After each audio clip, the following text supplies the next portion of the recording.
ہر گمشدہ چیز وہاں سے ہی ملتی ہے جہاں وہ کھو جائے، سوائے اعتبار کی جہاں وہ کھو جائے وہاں سے کبھی نہیں ملتا۔ اکثر جو لوگ دوسروں کی زندگیوں میں جھانکتے رہتے ہیں ان کا اپنا گریبان پھٹا ہوتا ہے۔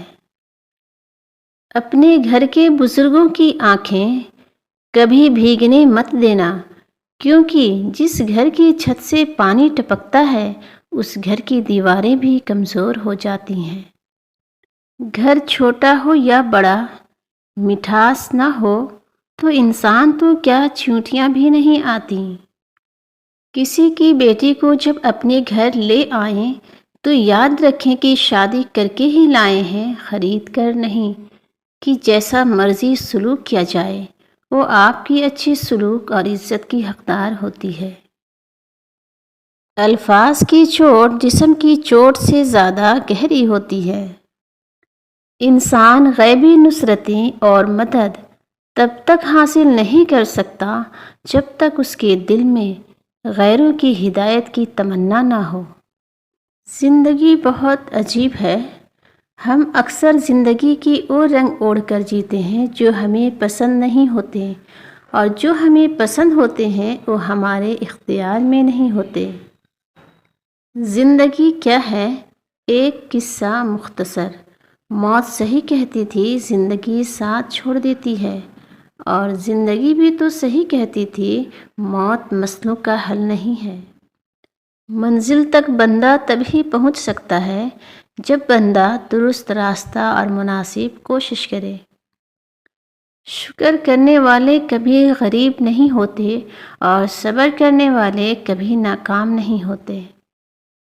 اللہ فرماتا ہے، میں بہتری سے پہلے تھوڑی دیر کرتا ہوں اور میں انہی کو آزماتا ہوں جنہیں میں پسند کرتا ہوں۔ کچھ باتوں کا جواب صرف خاموشی ہوتی ہے، اور خاموشی بہت خوبصورت جواب ہے۔ قیمتی انسان روٹھ جائے تو تمہیں اپنے نقصان پر پشیمانی سے رونا چاہیے۔ چیزوں سے لاپرواہی برتو اور انہیں گم کر دو۔ قیمتی انسانوں کی لاپرواہ کرو اور انہیں گم نہ ہونے دو۔ ہم ہمیشہ نعمتوں کو اپنی نیکیوں کا انعام سمجھتے ہیں اور مصیبتوں کو گناہوں کی سزا۔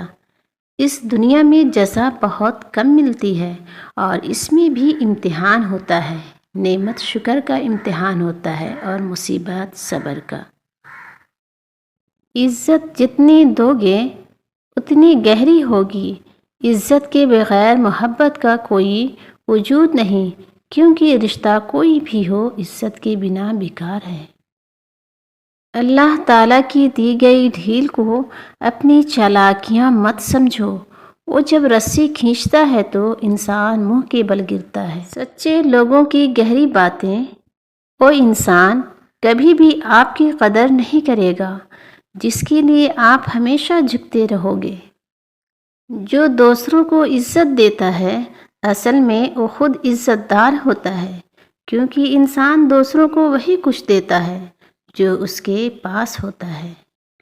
اللہ جب بہترین سے نوازتا ہے تو پہلے بدترین سے گزارتا ہے۔ جب عبادت بوجھ سے سکون بن جائے تو سمجھ لو کہ تم کو اللہ سے اور اللہ کو تم سے محبت ہو گئی ہے۔ خوبصورت عمل انسان کی شخصیت بدل دیتا ہے اور خوبصورت اخلاق انسان کی زندگی۔ امید بھی کتنی عجیب چیز ہے، لمحوں میں ریگستان میں زیتون کے باغ لگا دیتی ہے۔ زندگی بہت عجیب ہے۔ ہم کسی بھی چیز کے بغیر آتے ہیں، پھر ہم ہر چیز کے لیے لڑتے ہیں، پھر ہم ہر چیز چھوڑ کر بغیر کسی چیز کے رخصت ہو جاتے ہیں۔ حضرت علی رضی اللہ عنہ نے فرمایا، صبر کی دو صورتیں ہیں، جو ناپسند ہو اسے برداشت کرنا اور جو پسند ہو اس کا انتظار کرنا۔ جذبات کی کوئی ڈکشنری نہیں ہوتی، کوئی ٹرانسلیشن نہیں ہوتی، صرف اہل درد اسے سمجھ سکتے ہیں۔ اللہ کے فیصلے ہماری خواہشوں سے بہتر ہیں۔ لوگ برا کہتے ہیں، کہنے دو، وہ تم نے سنا نہیں۔ وتعز من تشاء وتذل من تشاء۔ کوشش کرنے سے بھی کچھ حاصل نہ ہو تو خاموش رہ کر سب کچھ اللہ پہ چھوڑ دیجیے، اللہ بہترین تدبیر کرنے والا ہے۔ جب چن لیا جائے تو چہرہ معنی نہیں رکھتا، ماضی نہیں پوچھا جاتا، کردار پر تبصرے نہیں کیے جاتے، فقط محبت کی جاتی ہے۔ مشکل وقت ایک ایسا فلٹر ہے جو آپ کی زندگی کو منافق، لالچی اور مکار لوگوں سے پاک کر دیتا ہے۔ کسی کو پھول دینا محبت نہیں، بلکہ اسے ساری زندگی پھولوں کی طرح رکھنا محبت ہے۔ خوبصورتی تو صرف توجہ حاصل کرتی ہے، لیکن کردار دل میں اپنا مقام بنا لیتا ہے۔ مہلت فقط زندگی تک ہوتی ہے، جب تم پر مٹی ڈال کر تمہارا منہ اور بدن زمین کے 1.5 فٹ نیچے دفن کر دیا جائے گا تو تمہارے پاس اپنے ایمان کے علاوہ کچھ نہیں ہوگا جو تمہیں بچا سکے گا۔ اگر اللہ آپ کو دوسرا موقع عطا کرے تو آپ بھی پرانی غلطیاں مت دہرایا کریں۔ معجزوں کے لیے صبر کرنا پڑتا ہے، قبولیت کے لیے سجدوں میں جانا پڑتا ہے۔ کچھ لوگ خطوں کی طرح ہوتے ہیں جنہیں بار بار پڑھ کر بھی دل نہیں بھرتا اور دل چاہتا ہے کہ ہمیشہ ہمارے پاس رہیں۔ اپنا راستہ وہاں سے بدل لینا چاہیے جہاں آپ کی آنکھوں کے پیچھے کی نمی اور مضبوط لفظوں کے پیچھے ٹوٹا ہوا لہجہ کوئی بھی نہ سمجھ سکے۔ مشکل وقت میں دلاسا دینے والا کوئی اجنبی بھی ہو تو دل میں اتر جاتا ہے، اور اس وقت میں کنارہ کرنے والا کوئی بھی اپنا ہی کیوں نہ ہو پر دل سے اتر جاتا ہے۔